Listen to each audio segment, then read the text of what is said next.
आप देख रहे हैं संविधान और कानून SK लाइव न्यूज। मोतिहारी में कांग्रेस की राष्ट्रीय महासचिव प्रियंका गांधी ने शक्ति अधिकार यात्रा के तहत जनसभा को संबोधित किया। उन्होंने कहा कि कांग्रेस खोखले वादे नहीं करती बल्कि काम कर दिखाती है।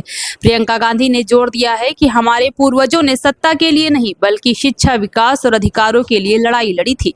उन्होंने कहा कि संविधान की रक्षा करना हम सबकी जिम्मेदारी है। अपने भाषण में प्रियंका गांधी ने कांग्रेस की उपलब्धियां गिनाई, शिक्षा संस्थान, रोजगार का अधिकार, खाद्य सुरक्षा योजना, उद्योग धंधों की स्थापना। उन्होंने कहा कि भाजपा ने इन योजनाओं को कमजोर किया है। उन्होंने बिहार में पलायन की समस्या का जिक्र करते हुए बताया कि रोजगार के अभाव में पुरुष बाहर जाने को मजबूर हैं और परिवार की जिम्मेदारी महिला पर आ गई है। प्रियंका गांधी ने भाजपा पर वोट चोरी और लोगों को धर्म और घुसपैठियों के नाम पर बांटने का आरोप लगाया। साथ ही उन्होंने 70,000 करोड़ रुपए के विकास बजट के गायब होने और पुलों के बहने जैसी घटनाओं पर भी सरकार को घेरा। अंत में प्रियंका गांधी ने कहा कि राहुल गांधी पिछड़े, अति पिछड़े, दलित और महिलाओं के अधिकारों के लिए संघर्ष कर रहे हैं और कांग्रेस ही जनता की आवाज बुलंद कर रही है।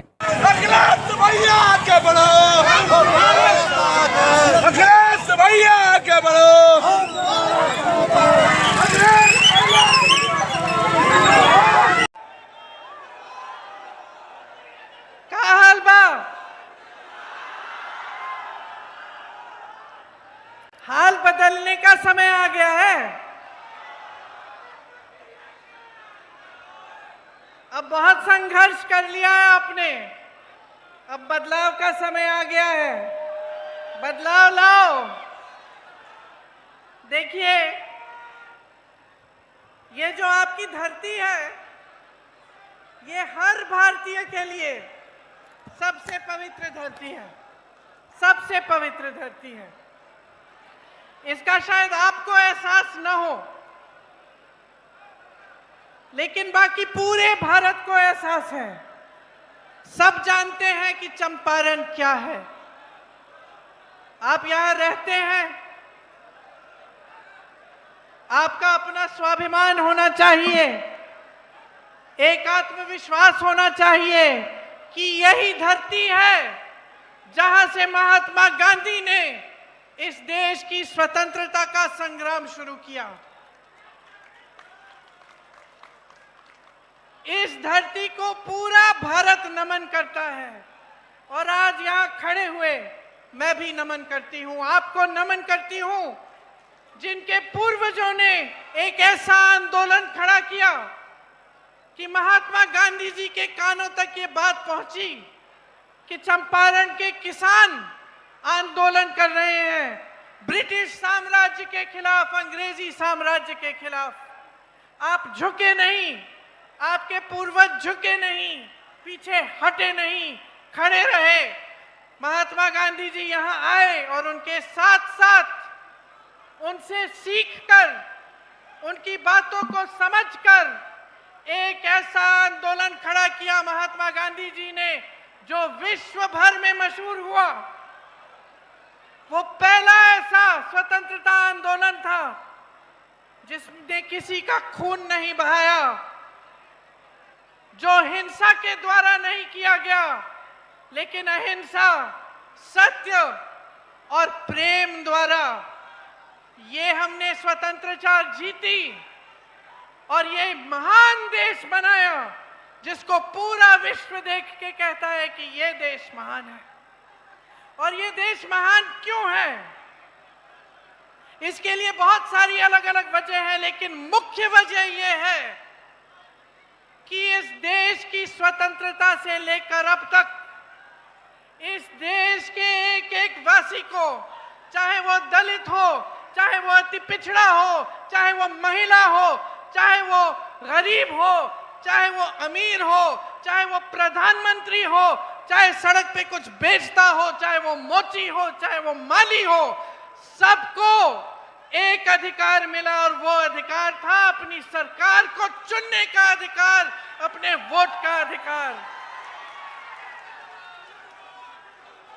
यहां चंपारण के महापुरुष राजकुमार शुक्ल जी, हरवंश सहाय जी, शेख गुलाब जी, पीर मोहम्मद मुनीर जी, संत भगत राव जी, डोमराज सिंह जी, राधूमल मारवाड़ी जी और बतख मियां जी किस लिए लड़े थे?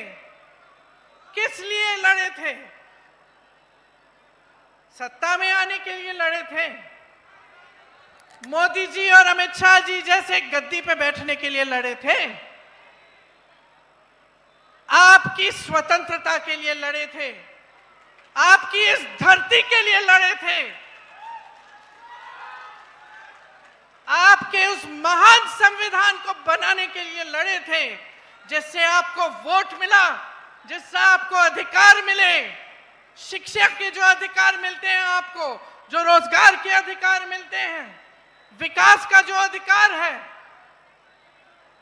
वो सब आपको ये संविधान देता है।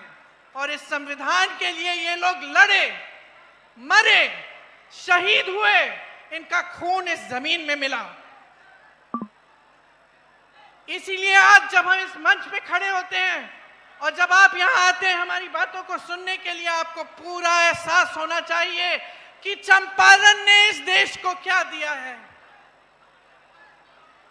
कि इस देश की स्वतंत्रता कितनी महत्वपूर्ण है, इस देश का संविधान कितनी बड़ी चीज है जिसे हमें हिफाजत से रखना पड़ेगा, जिसकी सुरक्षा हम सबके हाथों में है।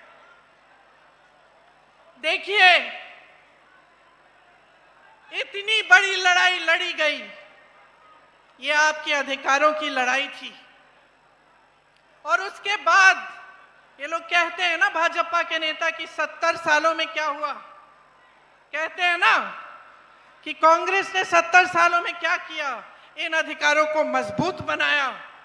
मैं जवाब देती हूं कि कांग्रेस ने इन अधिकारों को मजबूत बनाया,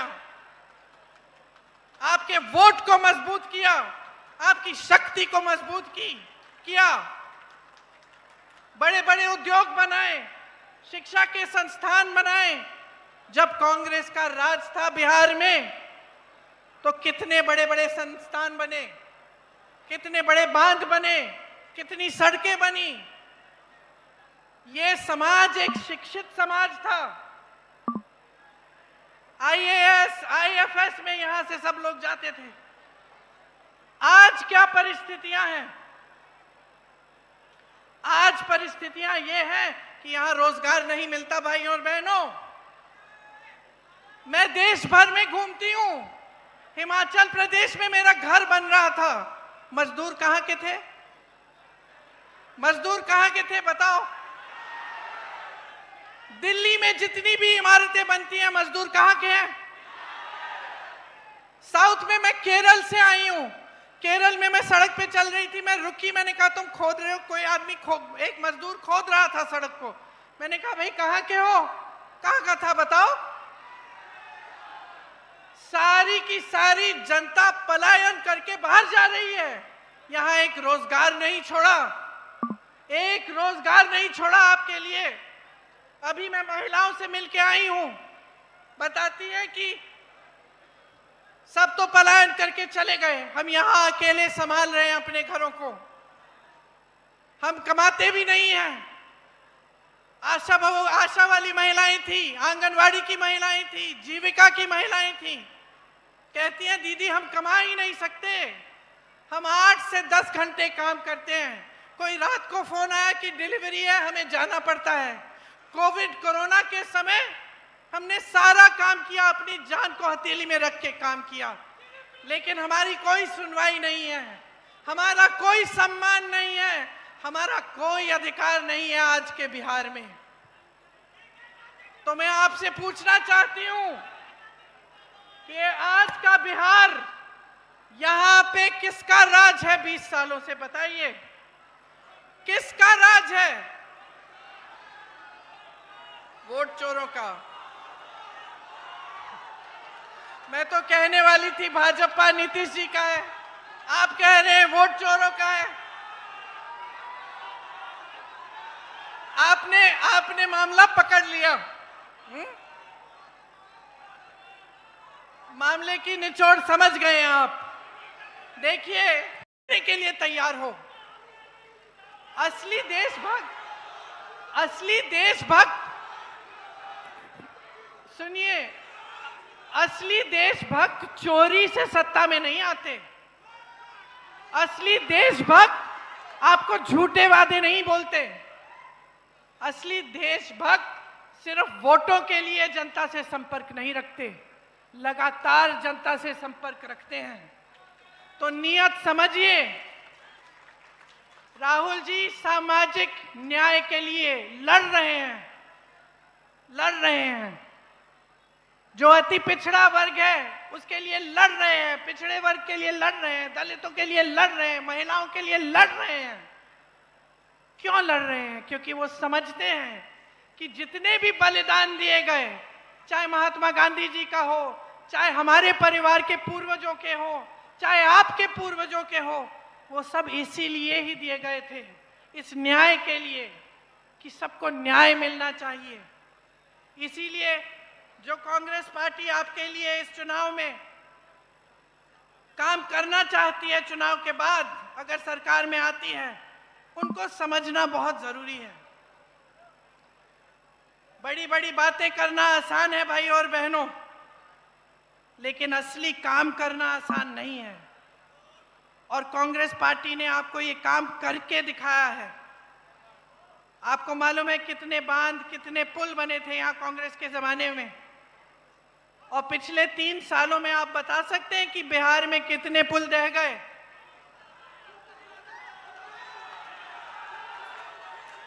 27 पुल ढह गए हैं 3 सालों में। मोदी जी आते हैं आपके सामने और बड़ा सा विकास का पैकेज खोलते हैं। अरे भाई, तुमसे एक पुल नहीं बन रहा है। विकास पुरुष नाम कैसे हो गया आपका? एक पुल नहीं बन रहा है, एक पुल खड़ा नहीं कर पा रहे हैं आप। अनावरण से पहले ही डर जाते हैं। तो समझिए, काम करने वाला, विकास करने वाला कौन है और बड़ी बड़ी बातें करने वाला कौन है। 70,000 करोड़ रुपए आपके गायब हुए बिहार में। सीएजी की रिपोर्ट आई, क्या था, कहां से आए वो पैसे, क्या थे? वो आपकी स्कीमों के पैसे थे। दलितों, पिछड़ों, अति पिछड़ों शिक्षा के लिए स्वास्थ्य, शिक्षा की स्कीमें थी जो उन 70,000 करोड़ रुपए से की जानी थी। वो पैसे आप तक पहुंचे ही नहीं। 10 सालों में इन्होंने कुछ नहीं किया है, सिर्फ खोखली बातें की हैं। और आज आप इस परिस्थिति में हैं कि आपको यहाँ रोजगार नहीं मिलता, आपकी शिक्षा के संस्थान नहीं हैं, आपके लिए मौके नहीं हैं। यहाँ की महिलाएं दिन रात काम कर रही हैं, लेकिन फिर भी कमा नहीं पा रही हैं। कांग्रेस ने खाद्य सुरक्षा का कानून कांग्रेस लाई, शिक्षा का अधिकार लाई, रोजगार का अधिकार लाई, जिससे खबरों के लेटेस्ट अपडेट के लिए इसी तरह हमारे साथ जुड़े रहें और इस वीडियो को ज्यादा से ज्यादा शेयर करें।